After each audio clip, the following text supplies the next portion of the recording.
یہ یاد رکھیں کہ دنیا میں نا ایک بندہ وہ ہوتا ہے جس کے دو رخ ہوتے ہیں، ذو الوجہین، دو منہوں والا، جس کے نا دو رخ ہیں۔ سادی بات کروں کہ وہ دوغلا ہوتا ہے، دوغلا۔ دو لوگوں کی لڑائی ہو گئی ہے، اب یہ لڑائی مٹانے کی بجائے نا لڑائی بڑھانے کا کام کر رہا ہے۔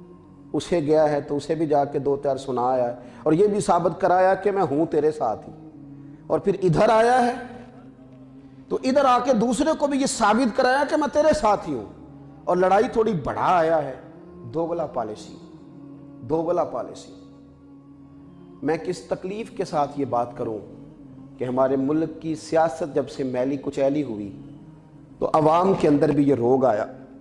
میرے اور آپ کے جیسے لوگوں نے یہ بھی کام کیا کہ ایک کینڈیڈیٹ آیا تو اسے بھی کہہ دیا تیرے ساتھ ہے، اور دوسرا آیا تو اسے بھی کہہ دیا تیرے ساتھ ہے، تو تیسرا، اور اس طرح یقین دلایا اسے کہ جناب ہم کہیں جا سکتے ہیں، ہمارا تیرے بغیر گزارا ہے، اور پھر ہم دلیل کیا پیش کرتے ہیں، کہتے ہیں وہ بھی تو اسی طرح کے ہیں نا۔ یہ کوئی دلیل تو نہیں ہے نا کہ سامنے والا اگر برے نظریات کا ہے، برے افکار کا ہے، بری سوچوں کا ہے تو آپ بھی اسی طرح ڈھل جائیں گے۔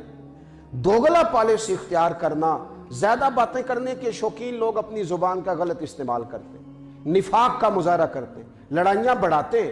حالانکہ حدیث پاک میں تو فرمایا گیا تھا کہ دو لوگوں کی صلح کرانے کے لیے، دو لوگوں کو قریب کرنے کے لیے اگر تجھے واقعے کے خلاف بھی بات کرنی پڑے تو کر دے، لیکن دو لوگوں کی صلح کرا دے۔ لیکن یہاں کیا کیا جاتا ہے؟ یہاں اور آگ بھڑکائی جاتی، میں تیرے ساتھ ہی ہوں جی، اور اتنا یقین دلایا جاتا ہے، اتنا یقین دلایا جاتا ہے، وہ بیچارہ مان ہی جاتا ہے کہ میرے ساتھ۔ میں نے دیکھا ہے کہ بہت سارے ناراض گروہ آپس میں قریب آ سکتے ہیں، لیکن وہ جو بیچ میں لوگ ہوتے ہیں وہ قریب آنے نہیں دیتے۔ اتنی لمبی چوڑی بات نہیں ہوتی جتنی اس میں مسالہ ڈال کے آگے پہنچائی جاتی ہے۔ اس طرح کا کام نہ کرے۔ حضرت خواجہ نظام الدین صاحب محبوب الہی رحمۃ اللہ تعالیٰ علیہ کا ایک مرید تحفے میں کینچی لے آیا۔ اس نے کہا حضور میں کینچیاں بناتا ہوں تو یہ میں تحفے میں لایا ہوں، قبول کر لے۔ تو خواجہ نظام الدین صاحب رحمۃ اللہ علیہ فرمانے لگے بیٹے اسے لے جا، مجھے تو سوئی دھاگا لا کے دے، اس لیے کہ میں کاٹنے کا کام نہیں کرتا، میں تو سینے کا کام کرتا ہوں، مجھے کینچی کی ضرورت نہیں، مجھے تو سوئی دھاگے کی ضرورت ہے۔ حدیث پاک ترمذی میں ہے، راوی حضرت ابو ہریرہ رضی اللہ تعالیٰ عنہ ہیں۔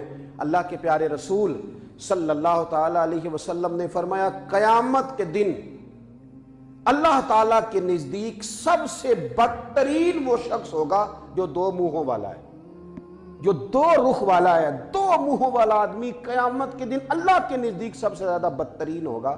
آپ ایک بات کریں اور سچی کریں۔